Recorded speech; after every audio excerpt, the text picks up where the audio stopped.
अस्सलाम वालेकुम दोस्तों। तो ये टोयोटा करोला GLI 2015 का इंजन है। इसे अभी हम जनरल कर रहे हैं और ये इसकी अब हम आपको बताएंगे क्रिंक शाफ्ट किस तरह से इसकी फिटिंग आती है और वो किस तरह से कैसाई उसकी होती है। दूसरे नंबर के ऊपर ये जो 2NZ का इंजन है ये है 1300 सीसी, क्योंकि जो इसमें 1Z का इंजन है 1NZ का वो है 1500 सीसी। अभी हम आपको बता रहे हैं 1300 सीसी की क्रिंक शाफ्ट की फ़िटिंग। तो आइए बताते हैं आपको। तो ये देखिए, ये सबसे सारे हम तरतीब से रखे हुए हैं। ये मेन बिगन सेट है इसका, पूरे मेन बिगन इसके। अभी हम इसकी फ़िटिंग करेंगे। ये देखें, सबसे बारी बारी तरतीब से हम इनको लगाते आएंगे, क्योंकि इनमें ख्याल करना पड़ता है कि जो जिस साइड का उसी साइड पे लगे। अगर आगे पीछे हो जाए तो इसका क्रिंक शाफ्ट का जो है वो जाम होने का ख़तरा होता है। तो इसलिए तरतीब से साफ़ करके बेहतरीन करके ये हमें फ़िटिंग करनी चाहिए। ये देखें, ये अब हम इसकी जो फिटिंग है वो बराबर तरीके से करेंगे। इस इंजन के मामले में 19-20 भी नहीं चलता। अगर 19-20 कहीं पर मसला आ जाए तो इंजन कामयाब भी नहीं होगा और वो आवाज़ भी कर सकता है और एल भी खा सकता है। अभी हम इसे तरतीब से इसकी अच्छी करके फ़िटिंग कर रहे हैं, थोड़ा लेट करके और सब्र से। ये देखें, अब जब इसकी हमने इसे मेन बिगन लगा दिए तो सबसे पहले हमने इनके ऊपर थोड़ा थोड़ा एल डालना है। एल डालने के बाद फिर हमने इसकी जो क्रिंक है वो चेक करने के बाद कहीं कोई निशान या कोई कचरा या कोई सुराख के अंदर मसला तो नहीं है, उसके बाद हमने इसके बुला के ऊपर से रख देनी है तरतीब के साथ। तो फिर उसे हमने घुमा के भी चेक करना है। ये बिल्कुल इजी और फ्री होनी चाहिए ताकि इसमें कोई जाम का मसला ना हो। इसके बाद हमने तरतीब से इसकी जो कैपें हैं वो लगवानी है। सबसे पहले हमने 1 नंबर लगाना है, फिर इसके बाद ये 2 नंबर आ गया। तो आपने इस तरह से बिठाना है कि सबसे पहले ये इसके बोल्ट हैं जो सुराख के अंदर बैठे हैं, बाकी वो खुद उसकी लाइन जो ऑटोमेटिक ही सीधी हो जाती है। उसके बाद ये हम 3 नंबर छोड़ के 4 नंबर लगाएंगे। ये 4 नंबर, उसके बाद ये 5 नंबर। ठीक है दोस्तों, तो इस तरह आपने क्रिंक शाफ्ट की फ़िटिंग करनी है। इसके बाद जो इसकी थार्स वाशलें हैं, ये जो कट होता है थार्स वाशलों का, ये हमने बाहर की साइड पर रखना है। अगर लेफ्ट पे राइट पे जिस साइड पे भी थाट हो, लेकिन ये जो कट है थार्स वाशल का ये हमने बाहर वाली साइड पर रखना है। तो साथ हो भाई, जैसे कि ये अब हम जो कट है ये अंदर वाली साइड नहीं रख सकते, ये हमने रखना है बाहर आउट वाली साइड पे इस तरह से। ये देखें, इस तरह से जो कट, ये जो कट का मसला होता है इसके अंदर ये इशू आता है। तो इसकी जो थार्स वाशल है, ये जो कट है ये बाहर क्यों आता है? ये इसलिए आता है कि जिसके अंदर जो क्रिंक के अंदर कोई कचरा या कोई चीज़ है तो वो साइड से निकल जाए। यानी कि एल के अंदर कोई कचरा या कार्बन बन के आता है ना, वो एल से निकल जाएगा। एल यानी यहाँ से निकल कर अगर हम इस तरह से लगाएंगे तो वो जाम, अगर इसके अंदर कचरा आएगा तो वो जाम भी हो सकती है और इंजन सीज भी हो सकता है। इसलिए जो ये कट होता है ये हमने हमेशा बाहर वाली साइड पर रखना होता है ताकि क्रिंक जो है वो सेफ फ्री चलती रहे। ये देखें, ये जो इसका हमने अब दोनों थार्स वाशलें फंसा लिए हैं। इसके बाद जो 3 नंबर ये कैप है ये हम लास्ट में लगाएंगे। ये अभी हम इसे लगा रहे हैं और इसकी जो क्रिंक शाफ्ट की कसाई है वो बिल्कुल बराबर करनी पड़ती है। अगर हम किसी को ज़्यादा किसी को कम करेंगे तब भी वो यानी कि फ़िटिंग में मसला आ सकता है और क्रिंक शाफ्ट जल्दी आवाज़ कर सकती है। तो ये देखिए, हमने सारे बोल्ट पहले मिलाए हैं, फिर हमने इसे चेक किया है, ये बिल्कुल फ्री है। इसके बाद हम साथ साथ घुमाओ भाई, क्रिंक घुमाते हुए क्रिंक को घुमाते जाएंगे और इसे साथ मिलाते जाएंगे, कहीं पर ये जाम हल्की सी भी तो नहीं होती। ये देखिए, ये बिल्कुल हमने अब सारे बोल्ट साथ मिला दिए हैं। इसके बाद हम लास्ट में इसकी जो कसाई है वो इस राड से करेंगे, कैचर राड से। इसकी जो कसाई है 150 भी रख सकते हैं। इसकी कसाई के ऊपर रहता है कि आप 130, 150, 200 यानी कि हेड का अपना हिसाब होता है, हर बोल्ट का अपना हिसाब होता है। तो जहाँ पर भी आपने कसाई रखनी है तो कोशिश करनी है कि कसाई बिल्कुल सारे बोल्टों की बराबर हो। जैसे अभी हम ये 1 नंबर ठीक कर रहे हैं तो यहाँ पर रैचर जो है इसमें बराबर साहब की कसाई करेंगे, साथ साथ क्रिंक को भी घुमाते आएंगे, कहीं पर ये जाम तो नहीं होती। अगर ये कहीं पर भी जाम हुई तो वहीं पर हमने काम को रोक देना है और चेक करना है कि ये क्यों जाम हो रही है।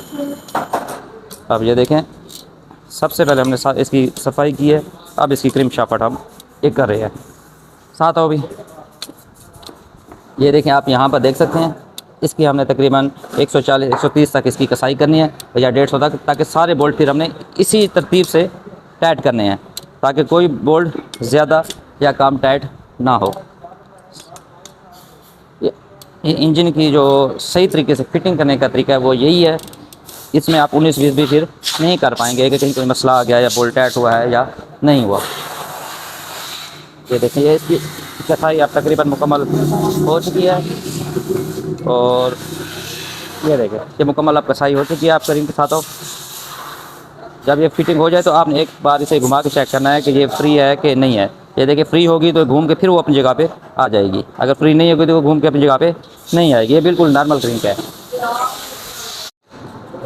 अस्सलाम वालेकुम दोस्तों, तो ये टोयोटा करोला के रिंग पिस्टन है। ये मैं आज आपको बताऊंगा कि ये रिंग पिस्टन ब्लॉक के अंदर किस तरह से इंस्टॉल किए जाते हैं, या रिंग और पिस्टन स्लीप के अंदर किस तरह से ये लगाए जाते हैं। ये इसमें थोड़ी सी हिदायत और ज़रूरी मालूमात है, वो मैं आपको बताऊंगा। सबसे पहले आपने रिंग डालने है, उसके बाद इसे आपने पेट्रोल से पिस्टन और रिंगों को दोनों को वॉश करना है। ये आपने इस तरह से वॉश करना है कि इसके अंदर जितना भी कोई कार्बन या कोई कचरा है वो बिल्कुल ही ख़त्म हो जाए, वो बिल्कुल क्लियर हो जाए। ये जितनी सफाई होगी इंजन उतना ज़्यादा चलेगा। उसके बाद ये आप ये देख सकते हैं रिंग बिल्कुल ही फ्री है। अगर इनके अंदर कुछ भी मसला होता तो ये फ्री ना होता। इस तरह आपने बिल्कुल फ्री करने हैं। और इसके बाद जो स्लीप है इधर आ जाता, आपने सारी बिल्कुल क्लियर कर लेनी है, वॉश कर लेनी है। इनके अंदर कोई कार्बन पेट्रोल से या किसी चीज़ से केमिकल से वॉश कर लेनी, कोई कचरा बाकी ना हो, ताकि इसके अंदर जब हम पिस्टन डालें तो इसके अंदर कोई भी इशू ना आए और इन्हें ज़्यादा चले। तो सबसे पहले ये आप देख सकते हैं ये रिंग हमने बिल्कुल फ्री करनी है, तरतीब से डाली है। इसके बाद हमने ये एल के साथ इनके बिल्कुल अच्छे से तर कर लेना है। ये जो एल है ये आप किसी अच्छी कंपनी या कोई अच्छा एल डालें, इनमें लोकल एल भी ना डालें ताकि वो रगड़ ना खाए। तो एल डालने के बाद आपने क्या करना है, जब अच्छे तरीके से फिर आपने अच्छे तरीके से एल को अंदर रश कर देना है, बिल्कुल अच्छे तरीके से इनके अंदर एल आ जाए। और ये बिल्कुल ये देखिए बैरिंग की तरह बिल्कुल फ्री हो जाए, ताकि इनके अंदर फंसने की या कोई कचरा जो है वो बाहर निकल आए। इस तरह फिर आपने इसके अंदर इस कंडक्टर राड के अंदर और जो इसका जो कंडक्टर राड वाला सुराख है इसके अंदर एल डाल के चेक करना है कि गोया ये बंद तो नहीं है। सबसे पहले आपने एल डालना है। इसके बाद आपने इधर आ जाओ, आपने स्लीप के अंदर अच्छे तरीके से एल को लगा लेना है। जब एल अच्छे तरीके से लग जाएगा, सब कुछ सेटिंग हो जाएगी, तो लास्ट में आपने क्या करना है कि ये जो रिंगों की सेटिंग है आपने करनी है कि गोया के रिंग आपने किस तरह से करना है। इधर ले आओ, तो आप देख ये है जी एल का रिंग, ये एल का रिंग है। दूसरे नंबर के ऊपर एक साइड छोड़ पे फिर ये दूसरे नंबर के ऊपर एल का दूसरा रिंग आ गया, ठीक है। उसके बाद आ जाएगा कंप्रेसर रिंग जो 2 नंबर वाला होता है। ये देखें ये जो पहला एल का रिंग है इससे एक छोड़ के दूसरे मुखालिफ आपने दूसरा कंप्रेसर रिंग रखना है, ठीक है। इसके बाद ही जो टॉप रिंग है, ये देखें जो एल का दूसरा रिंग है वो कंप्रेसर के साथ गैप करके फिर दूसरा रिंग आपने रखना है। यानी कि कहने का मतलब ये है कि जो सारे रिंग हैं ये आपने मुखालिफ रखने हैं, आमने सामने कोई ना हो। अगर आमने सामने कोई भी रिंग हुआ तो ये क्या करेगा कि भाई एल खाना गाड़ी शुरू कर देगी। तो सबसे पहले अभी हम ये देखें, ये रिंग आपको फंसा के चेक करवाते हैं। ये सबसे पहले आपने एल लगाया इसके अंदर, एल लगाने के बाद इसे फिर आपने सेटिंग के साथ ये करना है। ये देखें ये जब आप फंसा लें साथ ले, ये देखें ये रिंगों की आपने जब सेटिंग की तसल्ली कर लेनी है कि रिंग कोई ख़राब या कोई ऊपर नहीं, उसके बाद यहाँ से आप अच्छे तरीके से एल को लगाना है ताकि बिल्कुल ही पिस्टन एल के साथ अच्छा हो जाए। इसके बाद आपने जो रिंग क्लिप के अंदर अच्छे तरीके से एल लगाना है ताकि ये खुश्क ना हो और एल इसे लगा हो।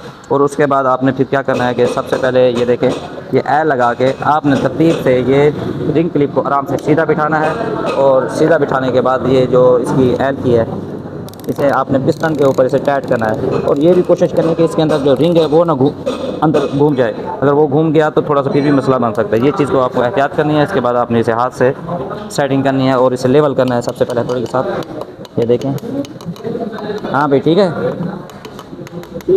ये देखें अगर ये बिल्कुल फ्री होगा तो ये आराम से जाएगा। ये देखें ये बिल्कुल फ्री है और ये आराम से जा रहा है। अगर ये रिंग का मसला बनेगा या कोई और इसके अंदर कोई भी इशू आएगा तो ये आराम से नहीं जाएगा और ये अंदर निशान छोड़ जाएगा, अंदर फंस जाएगा और रिंग भी टूट सकता है। तो कोशिश करें कि आपने जो एल के रिंग है या पिस्टन है वो इस तरह से बड़े प्यार से और हर चीज़ एक्यूरेट करके बनाए। अब ये इंजन तकरीबन मुकम्मल हो चुका है और अब हम इसकी जो इसका हेड है और गैसकेट है वो हम रखने लगे हैं। और इसका जर्मन हेड और इसका जो गैसकेट है वो अब पतरी वाला हम इसका जर्मन रखेंगे। तो अभी आप देखिएगा, दिखाया ये इसका जो गैसकेट है ये वाला है, पतरी वाला जो इसका जर्मन गैसकेट आता है। दिखाया ये पकड़ो, हल्की सी हमने छलांग लगानी है क्योंकि हमने इसे थोड़ी सी सेटिंग कराई है।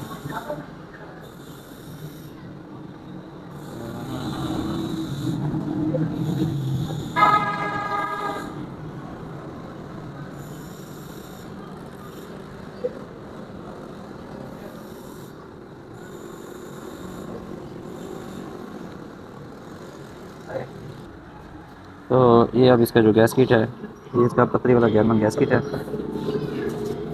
आएगा उस तरह, लेकिन ये इसका गैस की जो है हम रख चुके हैं। और अब इसका हेड उठाओ यार, हेड इंशाल्लाह रखेंगे।